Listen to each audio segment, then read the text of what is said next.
Bonjour à tous. Aujourd'hui, je vais vous parler de l'histoire de l'Europe sous un angle original, celui de la génétique et de la linguistique. Pour ça, on va beaucoup parler des haplogroupes. Ce sont des groupements de gènes portés par le chromosome Y, qui témoignent des anciennes migrations par la voie masculine. On va comparer ça avec la diffusion des grandes familles linguistiques. On pourra ainsi distinguer les dominations politiques et culturelles des dominations démographiques ou guerrières. On va commencer notre histoire vers 25 000 avant Jésus-Christ, c'est-à-dire au Paléolithique en pleine glaciation, alors que le monde est encore habité par des chasseurs-cueilleurs. C'est l'époque où l'aplogroupe I émerge au cœur de l'Europe. C'est le plus vieux substrat européen qui subsiste aujourd'hui. Il se répand très vite sur une bonne partie du continent. Au même moment, l'aplogroupe R émerge dans l'Altaï, au cœur de l'Asie. Il va se révéler essentiel en tant que terreau des Indo-Européens. Les steppes immenses de l'Eurasie favorisent sa diffusion vers l'ouest. Il se scinde en deux au passage, mais on va se focaliser sur la branche R1 septentrionale. C'est elle qui atteint l'Europe, où elle se subdivise à nouveau en deux branches qui vont s'avérer fondamentales, le R1A au nord et le R1B au sud. Pendant ce temps-là, les populations I poursuivent leur expansion vers le nord de l'Europe à l'occasion du réchauffement interglaciaire. En 10 000 avant Jésus-Christ, le climat est devenu chaud et humide. On est au cœur du Mésolithique. Dans le croissant fertile, la sédentarisation des populations entraîne la domestication des premières plantes et animaux. L'agriculture et l'élevage se diffusent très vite à travers l'Anatolie, provoquant un véritable boom démographique. C'est peut-être cette pression d'est en ouest qui entraîne une migration particulièrement énigmatique depuis la Grèce. Vers 7000 avant Jésus-Christ, des populations R1B traversent la Méditerranée avant de se répandre dans le Sahara, qui est alors une savane verdoyante. Ils finiront par se stabiliser au niveau du lac Tchad, où ils demeurent encore aujourd'hui. On remarque au passage que la couleur de la peau s'adapte très vite au nouveau climat. C'est ainsi qu'on en arrive au plus grand chamboulement dans l'histoire de l'Europe. Les agriculteurs-éleveurs du Proche-Orient vont se répandre subitement vers l'ouest au cours de deux vagues pratiquement simultanées. La plus importante concerne l'aplogroupe G, qui est présent notamment en Anatolie. Vers 6500 avant Jésus-Christ, ces peuples gagnent les Balkans, puis s'avancent jusqu'en Europe occidentale par le nord des Alpes, avant de redescendre vers l'Espagne vers 4500 avant Jésus-Christ. Cette expansion donnera naissance à la culture rubanée. La deuxième migration qui se fait en parallèle est moins évidente d'un point de vue génétique. Elle met probablement en jeu l'aplogroupe E1B1B qui domine l'Afrique du Nord et s'étend jusqu'à la côte du Levant. Cette fois, la diffusion de l'agriculture se fait par voie de mer, peut-être depuis l'île de Chypre. Ces navigateurs passent par la Grèce et s'installent massivement dans l'actuelle Albanie où ils résident toujours. Puis l'expansion se poursuit jusqu'aux côtes espagnoles, mais de façon plus diffuse. Les migrants, eux, restent partout minoritaires et se contentent de diffuser l'agriculture et l'élevage auprès des populations I. Ça correspond plus ou moins à la diffusion de la culture cardiale en Europe méridionale. En Europe occidentale, l'explosion démographique provoquée par l'agriculture entraîne l'essor du mégalithisme. Ça concerne surtout la frange atlantique, qui reste dominée par l'aplogroupe I primitif. Celui-ci tend d'ailleurs à regagner du terrain sur le groupe G au cours de cette période, tandis que le groupe R1 gagne l'Allemagne. C'est ainsi qu'on arrive en 3000 avant Jésus-Christ, une période cruciale puisqu'elle va marquer le point de départ des Indo-Européens. Ça se passe probablement au nord de la mer Noire, sur un territoire qui correspond à la culture Yamna. Une nouvelle mutation apparaît au sein du groupe R1B et connaît une expansion brutale, des Balkans jusqu'à l'Altaï. Cette nouvelle migration à travers les steppes est peut-être due à la domestication du cheval, combinée à l'invention de la roue. Ces nomades véhiculent leur langue, que j'appellerais le proto-indo-européen, même s'il y a des débats sur son existence. Par la suite, l'expansion de ces Indo-Européens du groupe R1B se poursuit vers l'est jusqu'au cœur de la Mongolie et vers l'ouest jusqu'au nord des Alpes. Au passage, ils se retrouvent au contact de la vieille branche R1A centrée sur les pays baltes, qui adoptent leur langue. Dynamisées par cet apport indo-européen, les populations R1A s'étendent alors vers l'ouest jusqu'en Allemagne et en Scandinavie, et vers l'est jusqu'au cœur de la Russie. Les langues indo-européennes se diversifient beaucoup sur des territoires aussi immenses. Au même moment, en Anatolie, des éleveurs du groupe J2 profitent de l'assèchement du climat pour s'étendre aux dépens des agriculteurs du groupe G. Dans ces montagnes riches en métaux, ils font une découverte majeure. Comment fabriquer du bronze en mélangeant du cuivre et de l'étain ? Les Indo-Européens du voisinage s'empressent de récupérer leur découverte. Les armes en bronze, combinées aux chars tirés par des chevaux, les rendent encore plus puissants. Ils prennent les rênes en Grèce comme en Anatolie. Dans les deux cas, leur langue va s'imposer tandis que leurs gènes resteront minoritaires. Ainsi naissent les Mycéniens en Grèce et les Hittites en Anatolie vers 2000 avant Jésus-Christ. La métallurgie du bronze gagne très vite la Bohême, qui est le seul endroit où se trouvent rassemblés des gisements de cuivre et d'étain. Ça rend les Indo-Européens du secteur tout puissants, ce qui leur permet d'amorcer une nouvelle vague de migration vers l'ouest, jusqu'en Espagne et dans les îles britanniques. Il s'agit cette fois d'une migration essentiellement guerrière et masculine, ce qui explique que les populations conquises conservent leur langue maternelle, alors que les conquérants imposent leur gène.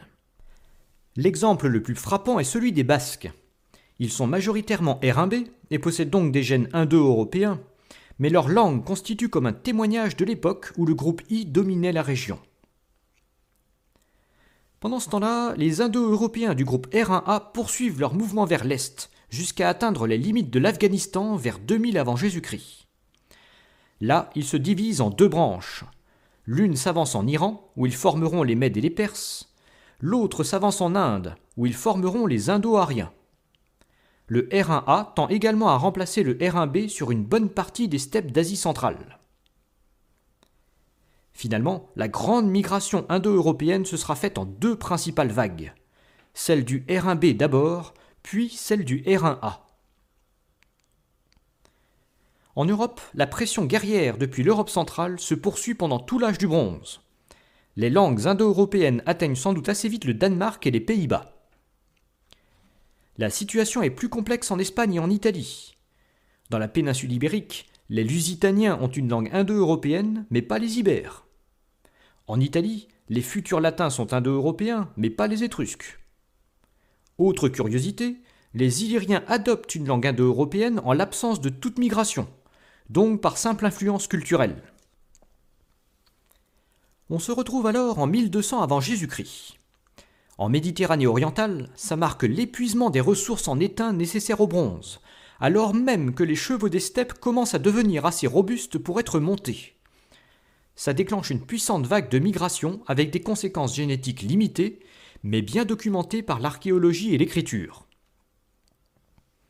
À partir de 800 avant Jésus-Christ, les événements s'emballent. Les Phéniciens vont chercher les métaux manquants en fondant des comptoirs jusqu'en Espagne. Puis les Grecs leur emboîtent le pas plus au nord. Cependant, ces colons resteront partout minoritaires et ne modifieront pas fondamentalement la génétique de ces pays. L'arrivée des Mèdes et des Perses a des conséquences bien plus durables. Eux aussi profitent d'une puissante cavalerie montée, qui leur permet de conquérir presque tout le monde antique. La génétique confirme que les Kurdes actuels sont liés à ces migrations R1A d'Orient, tandis que les Arméniens sont surtout liés aux migrations R1B d'Occident. Aujourd'hui, le Kurdistan apparaît comme un mélange génétique de ces deux apports. Pendant ce temps-là, en Europe occidentale, les Celtes installés juste au nord des Alpes profitent à fond de leurs gisements de fer. Grâce à cette nouvelle métallurgie, ils imposent leurs lois sur des territoires immenses. D'abord en Gaule, puis dans les îles britanniques, puis en Espagne et dans le nord de l'Italie, et jusqu'en Anatolie. Leur langue indo-européenne s'impose dans leur sillage. Cette domination celtique est remise en cause par l'expansion romaine. Les Romains ne diffusent pas leur gène, mais ils imposent le latin sur une bonne part de l'Occident. Seuls les Basques conservent leur langue, ainsi que les Berbères en Afrique du Nord et les Illyriens. C'est aussi l'époque où s'amorce l'expansion germanique, depuis le Danemark et le nord de l'Allemagne, contre laquelle l'Empire romain va épuiser ses forces. Ces Germains sont une belle illustration de mélange génétique, puisqu'on y trouve du R1A, qui est plutôt caractéristique des Slaves, du R1B, très présent chez les Celtes, et du I, qui est majoritaire chez les Illyriens. 2 dernières migrations eurasiatiques vont remettre en cause cette omniprésence des Indo-Européens. La première concerne l'aplogroupe N, dont je n'ai pas encore parlé. Originaire de Chine du Nord, il a atteint les montagnes de l'Altaï vers 2000 avant Jésus-Christ. Puis il s'est répandu vers l'ouest, en longeant la limite entre les steppes et la forêt, jusqu'à atteindre la Finlande et l'Estonie vers 1000 avant Jésus-Christ. Cette migration est associée à l'apparition d'un nouveau groupe linguistique, les langues finno-ougriennes, qui donneront naissance au finnois et à l'estonien. Des mélanges se produisent avec le groupe R1A dans les pays baltes et jusqu'en Suède. Puis c'est l'aplogroupe C qui subit à peu près la même trajectoire. Lui aussi est originaire de Chine du Nord. Il gagne la Mongolie vers 1000 avant Jésus-Christ, puis se répand jusqu'à l'Altaï. Il est étroitement associé aux peuples turco-mongols, qui vont bientôt devenir les nouveaux maîtres de l'Asie centrale aux dépens des Indo-Européens. La première apparition des Turco-Mongols en Europe est celle des Huns, vers 370 après Jésus-Christ. Ils n'y laissent pas une grande empreinte génétique, mais ont surtout pour effet de dépeupler l'Europe orientale au profit des Slaves, qui viennent combler le vide aux dépens des Germains. Les Latins en profitent aussi pour passer au nord du Danube, où ils deviendront les Roumains. Même histoire avec l'arrivée des Avars, qui s'installent dans l'actuelle Hongrie. Cette fois, ça va profiter aux Finno-Ougriens du groupe N, qui vont en profiter pour s'implanter dans la région au Xe siècle. Ce sont les fameux Magyars qui vont devenir les Hongrois, et qui forment comme une poche non indo-européenne au cœur de l'Europe. Les derniers bouleversements sont liés aux vagues turco-mongoles qui se poursuivent d'est en ouest. Les Turcs puis les Mongols vont presque entièrement effacer les anciennes langues indo-européennes en Asie centrale, mais sans pour autant y éradiquer l'aplogroupe R1A qui subsiste encore aujourd'hui. Pour finir, l'expansion russe va contribuer à réduire fortement le domaine des populations finno-ougriennes. Quel est le bilan aujourd'hui en Europe ? Ça mériterait une vidéo à part entière, mais voici sommairement la situation génétique. On va représenter uniquement l'aplogroupe majoritaire, mais il faut savoir qu'il y a des mélanges partout. L'aplogroupe I originel se maintient surtout en Scandinavie, en Sardaigne et en Bosnie. L'aplogroupe R1, apporté par la grande vague indo-européenne, mérite d'être subdivisé. Sa version R1b concerne essentiellement l'Europe occidentale, tandis que R1a englobe tous les pays slaves du Nord. L'aplogroupe E1B1b, qui est omniprésent en Afrique du Nord, reste majoritaire au Kosovo et très implanté dans le Péloponnèse. L'aplogroupe N, venu d'Extrême-Orient, est majoritaire en Finlande et au nord de la Russie. Il est lié aux Finno-Ougriens. L'aplogroupe J2, caractéristique des éleveurs d'Anatolie, est beaucoup implanté à Chypre et en Crète. Enfin, l'aplogroupe G, apporté par les premiers agriculteurs d'Anatolie, est devenu partout minoritaire. Finalement, le sud-est de l'Europe est caractérisé par un mélange entre de nombreux haplogroupes. Cette répartition très schématique n'a plus aucun lien avec les peuples et cultures actuelles, mais elle est comme un fossile des grands bouleversements qui ont secoué l'Europe pendant près de 10 000 ans. Ce qui est fascinant, c'est que la linguistique et la génétique révèlent des pans entiers de l'histoire ancienne qui étaient jusqu'alors inaccessibles faute d'écriture. N'hésitez pas à me dire si cette vidéo vous a plu, et abonnez-vous si ce n'est pas déjà fait pour être informé des prochaines vidéos. Vous pouvez aussi recevoir gratuitement la lettre d'actualité d'Hérodote.net. Il suffit de cliquer sur le lien dans la description. Merci pour votre fidélité et à bientôt pour d'autres épisodes.